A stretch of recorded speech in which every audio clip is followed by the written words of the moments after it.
I think I've been to the murders of at least 8 kids that I can think of off the top of my head, and those are some of the hardest ones.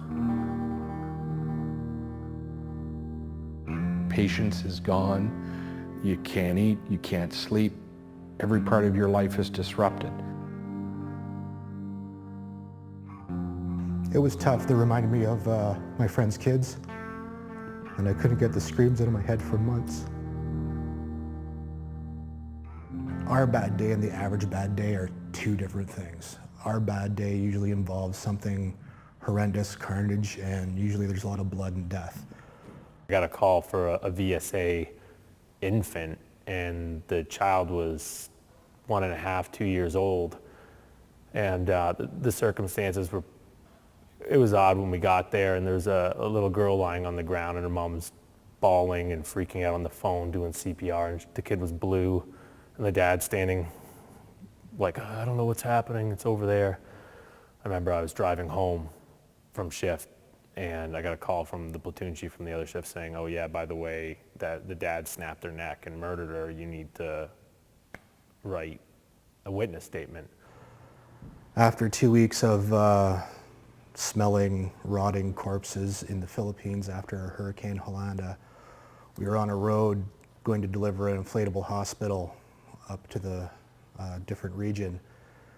And as we're driving down the road, a dog came out of the woods with a small child's arm in its mouth that it had found off of a corpse that's been there for a month, and that was its food.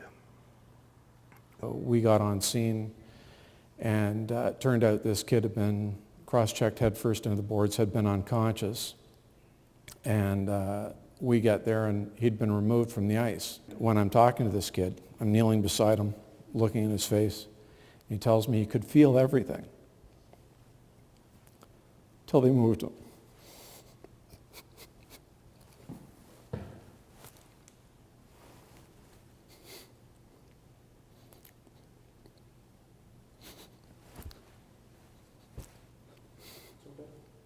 Sorry, you seen that kid's face?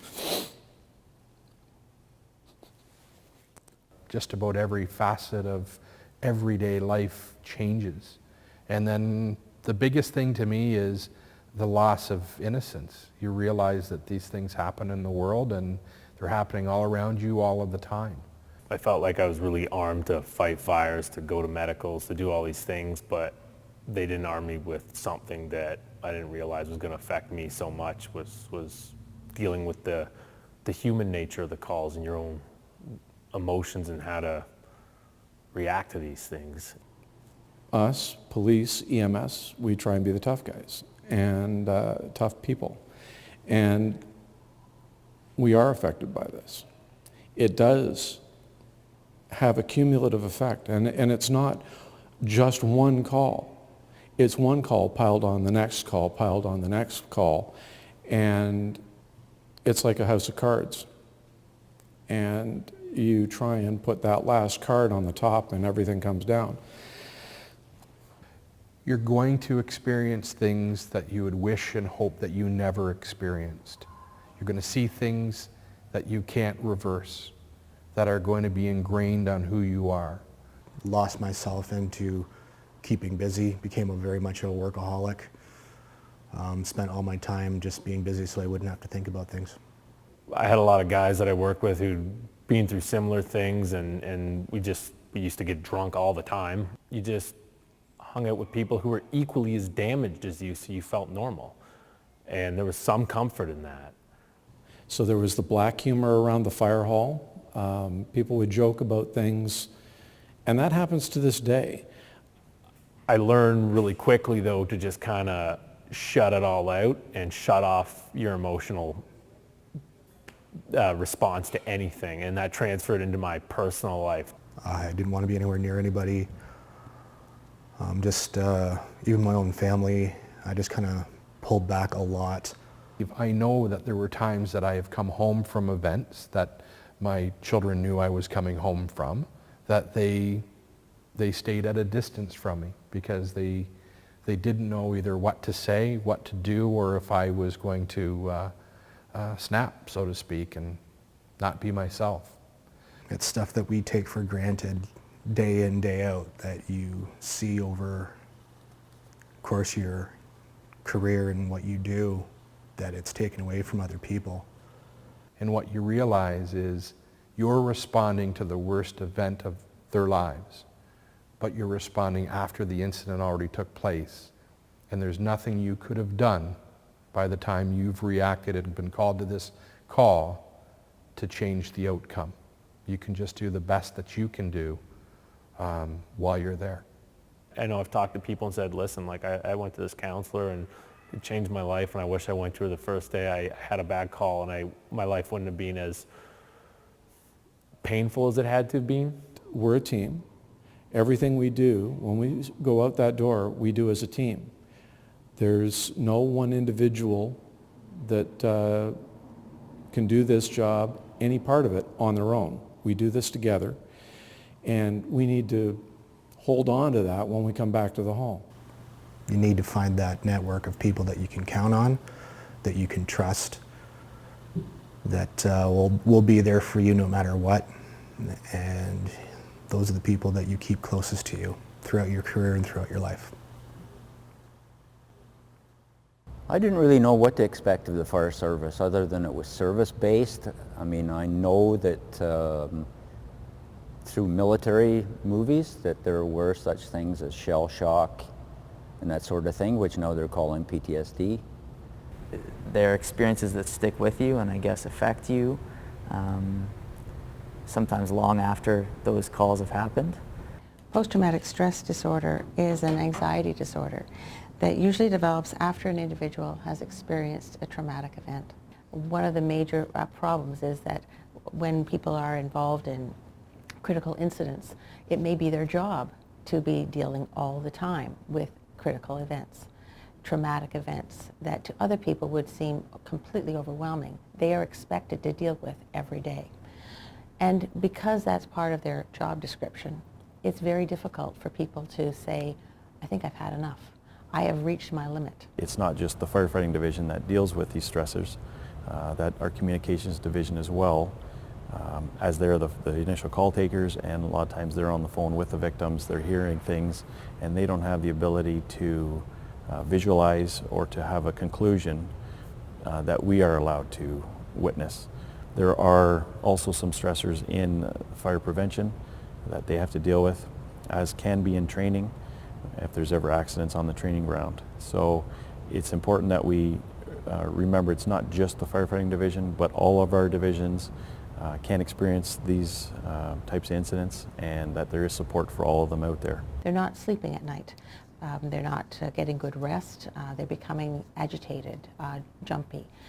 Sometimes they become angry, irritable, as anyone would be when they haven't had good sleep. They may also lose their appetite or eat too much. People sometimes try to medicate themselves with alcohol or drugs. Some people will overeat. Some people will overwork. They may notice a deterioration in their relationships, and they may also notice a deterioration in their ability to focus, function at their job, even if they've been working at the same job for years. Unfortunately, a lot of guys self-medicated with booze. That was what was available. It was sort of socially acceptable or whatever, you know. So if you've had a bad call over the course of your shift, a lot of times guys would go out for drinks afterwards, and you knew they were drinking more than they normally would or acting inappropriately. Just it was, now I would recognize it as a stress reaction to the call they'd been on. I had no patience whatsoever, and I could fly off the handle at my kids or my wife over the simplest, silliest instances, but they didn't understand. Sleeping patterns completely disrupted, where I've not been able to sleep because I can't turn my brain off when I put my head on the pillow. It's a lot of dark moments, a lot of lost sleep, some nightmares, a lot of thinking, like I say, and some drinking, and you know, curtness. You lose your temper faster and you don't know why. Well, it's probably because you're stressed because of the situation that you were involved in, but you just didn't have an outlet to or the knowledge to know how to fix yourself. You're not alone, because there's so many people that are going through the same sort of issues that I did, and it all depends whether or not you want to seek help or not. And I'm saying, why not? Because it's there. So the resources available for our members, if they are in distress, is our team, which we have roughly 20 people on our team. It's a critical incident stress management team. It's peer-driven by ourselves, and we have 4 members on each squad. So there's 4 squads as well. We have some members in the communications division as well as the training division and fire prevention. We have our CIS team now, which is very much helpful. The debriefings after work, always, you're always open up to ask questions, talk to somebody. We are family at work. You talk to that person that's been on, they're your big brother. Hey, we've all seen it, we've all done it. We just don't know how to, what affects me doesn't affect you. What affects you might not affect me. Each person has their own little quirk on what will set them off and what will cause them to have some bad times. And so some of those things shared with another person who knows exactly how it is in that kind of context makes a great deal of difference. It also makes it possible to then approach someone who's outside, who can be a counselor, who maybe is a social worker, a psychologist, someone who's outside who specifically helps people debrief from these traumatic events to help you. I deal with them differently now by opening up the dialogue, and I think the stigma of talking about anything other than being happy on the job, and it was a good burn, or it was a crazy call, and actually opening up about it, those walls are slowly breaking down. And like our peer counseling, that alone is huge, and offloading the stuff, and so you don't have to carry it. And I've gone for counseling before, just recently in the last couple of years, and that was kind of when I started to address all this stuff I've been carrying for a decade. Another important facet that I find is support at home.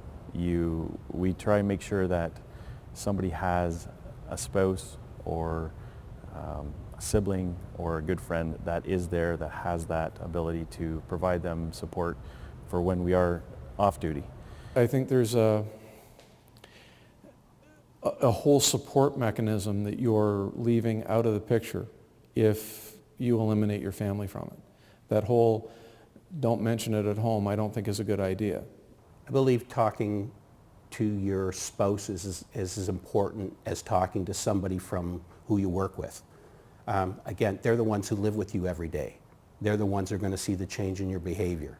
They're the ones who have to deal with the change in your behavior. Talking to them will give them an understanding maybe as to what's bothering you. They're going to be your biggest supporter. I've seen a lot, done a lot, and everybody will during their career.